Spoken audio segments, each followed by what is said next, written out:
নমস্কার, বাঙালি রান্নাঘরে আপনাদের সবাইকে আমন্ত্রণ। প্রীতিলতা হিমু ব্লগে। আজ আমি আপনাদের সামনে নিয়ে এসেছি একদম রাজকীয় স্বাদের ডিম ভুনা রেসিপি। আশা করি আপনাদের ভালো লাগবে। আপনারা পুরো রেসিপি দেখার জন্য আমার পাশে থাকুন। চলুন আজকে রেসিপিটা তৈরি করে ফেলি। রান্না করার জন্য সব উপকরণ পরিমাণ মতো নিয়েছি। ডিমগুলো পরিষ্কার জলে ভালোভাবে ধুয়ে নিয়েছি। এবার পাতে আসছে জমজমাট ডিম ভুনা খাঁটি বাঙালির স্বাদে।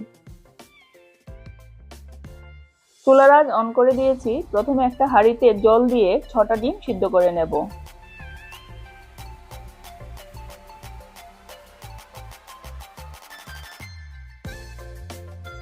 ডিম সিদ্ধ করার সময় 1 চিমটি নুন দিয়ে দেব, যাতে করে ডিমের খোসা ছাড়াতে গিয়ে ডিমগুলো না ভেঙে যায়।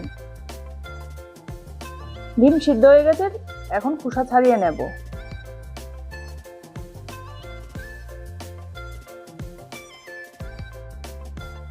ডিমের খোসা ছাড়ানো হয়ে গেছে। 6টা ডিমে 3 দিক করে চিড়ে নিয়েছি, যাতে করে তেল মশলা ভালো করে ডিমের ভেতর ঢুকে যেতে পারে।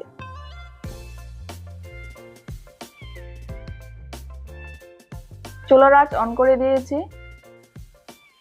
হাফ চামচ হলুদ গুঁড়ো, 1 চিমটি লঙ্কা গুঁড়ো, স্বাদ মতো নুন দিয়ে ডিমগুলো ভালোভাবে মেখে নেব।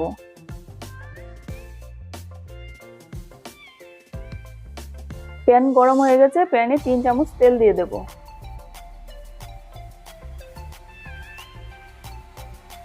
তেল গরম হয়ে গেছে, প্যানের গায়ে তেল লাগিয়ে দিলাম।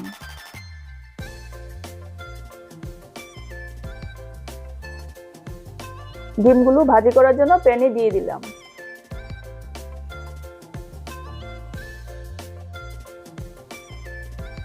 কিছু সময়ের জন্য ডিমগুলো নাড়িয়ে দিয়েছি।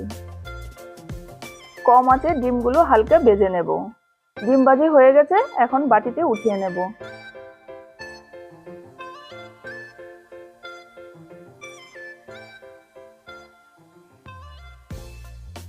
ডিম ভাজির একই তেলে একটা বড় সাইজের পেঁয়াজ কুচি দিয়ে দেব।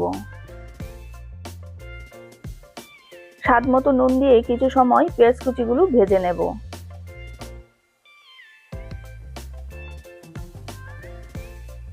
1 চামচ পেঁয়াজ বাটা, হাফ চামচ রসুন বাটা, হাফ চামচ হলুদ গুঁড়ো, হাফ চামচ লঙ্কা গুঁড়ো, 1 চামচ জিরের গুঁড়ো দিয়ে মশলাগুলোকে ভেজে নেব।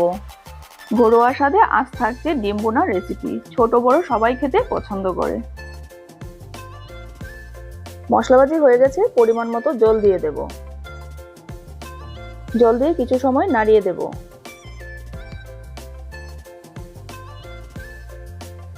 চারটে চেরা কাঁচা লঙ্কা দিয়ে দেব। মশলার গা থেকে তেল বেরিয়ে আসলে ভেজে রাখা ডিমগুলো দিয়ে দেব। মশলার সঙ্গে ডিমগুলো মিশিয়ে নেব। মশলার গা থেকে তেল বেরিয়ে আসলে হাফ চামচ গরম মশলার গুঁড়ো দিয়ে দেব। গরম মশলার গুঁড়ো ঝোলের সঙ্গে মিশিয়ে নেব।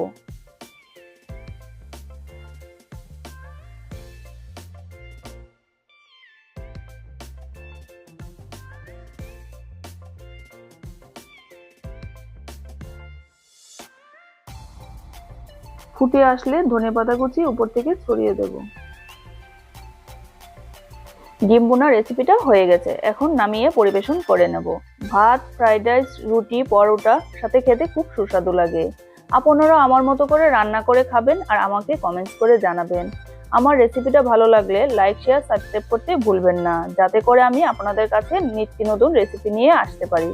যারা এখনো আমার চ্যানেলটাকে সাবস্ক্রাইব করেননি তারা আমাকে সাবস্ক্রাইব করে দেবেন, আর যারা সাবস্ক্রাইব করে নিয়েছেন তাদেরকে অসংখ্য ধন্যবাদ।